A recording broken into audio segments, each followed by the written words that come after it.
que é o projeto de lei do Senado número 478, de dezembro de 92, para isentar do imposto de renda da pessoa física a remuneração percebida pelo servidor licenciado para tratamento de doenças graves. Autor, senador Fernando Collor. Relator, senadora Maria do Carmo Alves, que se manifesta pela aprovação do projeto do Senado e da emenda que apresenta. A votação será simbólica. Concedo a palavra à senadora Maria do Carmo para proferir a leitura de seu relatório. Senhor presidente, senhores senadores, eu vou me ater à análise do projeto. Nos termos do inciso 2 do artigo 100 do Regimento Interno do Senado Federal, é atribuição da Comissão de Assuntos Sociais opinar sobre proposições que digam respeito à proteção e defesa da saúde, temática abrangida pelo projeto em comento. Conforme bem explica o autor, o artigo 48 da Lei 8.541 de 92, atualmente isenta do imposto de renda os rendimentos percebidos pelas pessoas físicas decorrendo do seguro-desemprego, auxílio-natalidade, auxílio-doença, auxílio-funeral e auxílio-acidente, pagos pela Previdência Oficial da União, dos Estados, do Distrito Federal e dos municípios e pelas entidades de previdência privada. No âmbito do regime geral da Previdência Social, de acordo com a Lei 8.213, de 24 de julho de 91, o auxílio-doença é devido ao segurado que ficar incapacitado para o seu trabalho ou para a sua atividade habitual por mais de 15 dias consecutivos. O artigo 12 dessa mesma lei determina que o servidor civil, ocupante de cargo efetivo ou o militar da União, dos Estados, do Distrito Federal ou dos municípios, bem como das respectivas autarquias e fundações, são excluídos do RGPE, desde que amparados por regime próprio de previdência social. Desta feita, o servidor público que está assegurado por regime próprio da previdência social não tem direito ao auxílio-doença, a menos que a legislação específica que o rege assim institua. No âmbito federal, os servidores públicos que estiverem incapacitados para o trabalho por causa de doença ficam licenciados de seus cargos com remuneração integral para tratar a moléstia que lhes aflige, nos termos do artigos 202 da Lei 8.212 de 90.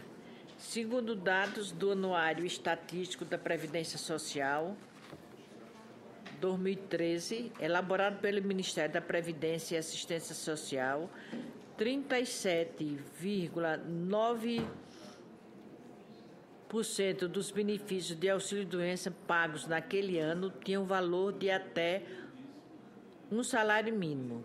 Aqueles com montante entre 1 e 2 salários mínimos, correspondente a 44,7%, os benefícios cujo pagamento se situou entre 2 ou 3 salários mínimos foram 10,2% do total.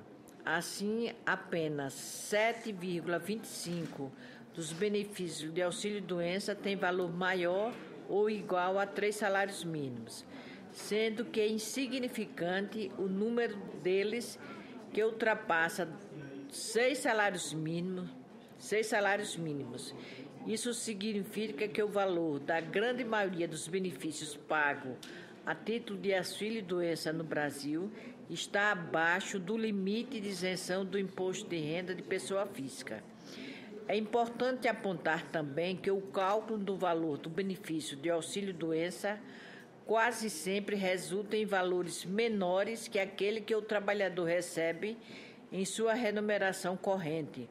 Ou seja, esse contribuinte já passa por uma redução salarial. Além disso, podemos notar também que a fração do auxílio-doença, que seria devido ao imposto de renda, caso não houvesse a isenção legal, teria grande peso para o trabalhador nessa faixa de renda. Por outro lado, os analistas, se analisarmos a tabela de remuneração dos servidores públicos federais, civis e dos ex-territórios referente ao mês de março de 2015, publicada pelo Ministério do Planejamento, Orçamento e Gestão, podemos constatar que quase todos os cargos da administração federal possuem remuneração superior ao limite máximo de pagamento dos benefícios do regime da Previdência Social, conhecido como teto de pagamento. A exceção são os postos com jornada de trabalho reduzida e aqueles de nível auxiliar e intermediário, que geralmente exigem escolaridade fundamental e estão em processo de progressiva extinção. Daí conclui-se que há clara disparidade remuneratória entre os beneficiários do auxílio-doença e a maioria esmagadora dos servidores públicos licenciados para tratamento de saúde, sendo injusto estender indiscriminadamente ao segundo grupo o tratamento dado ao primeiro, visto que isso agravaria a citada desigualdade salarial. Vale lembrar também que o atual cenário econômico vivido em nosso país não tem permitido a renúncia de receitas sem um maior controle, pois isso pode piorar as contas do governo brasileiro. Assim sendo, apresentamos emenda que restringe as medidas pretendidas pela propositura sob análise dos servidores cuja remuneração não ultrapassa o teto do regime geral da Previdência e que sofre das doenças graves mencionadas pela Lei 7.713 de 88 e 9.250 de 95. Acreditamos que nossa contribuição evita o agravamento das desigualdades e pode eliminar distorções, trazendo mais isonomia aos servidores públicos com menos remuneração. Em vista do exposto, votamos pela aprovação do projeto com a seguinte emenda. Desse ao inciso 2º acrescentado ao artigo 48 da Lei 8.541, de 23 de dezembro de 92, nos termos do artigo 1º do projeto de lei do Senado, de número 478 de 2003, a seguinte redação.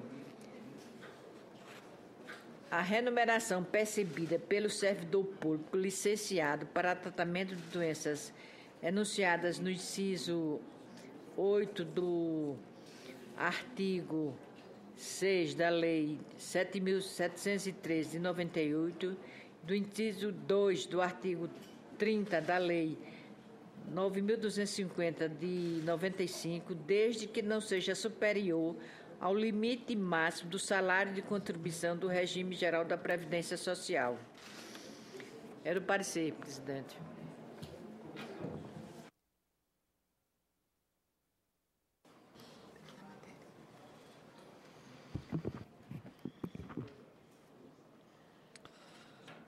Em discussão matéria. Não havendo mais quem queira discutir, encerro a discussão. Em votação, o relatório. Os senhores senadores e as senhoras senadoras que concordam permaneçam como se encontram. Aprovado o relatório, que passa a constituir parecer da Comissão Favorável ao projeto de lei do Senado, número 478, de 2013, com a emenda número 1 da CAS.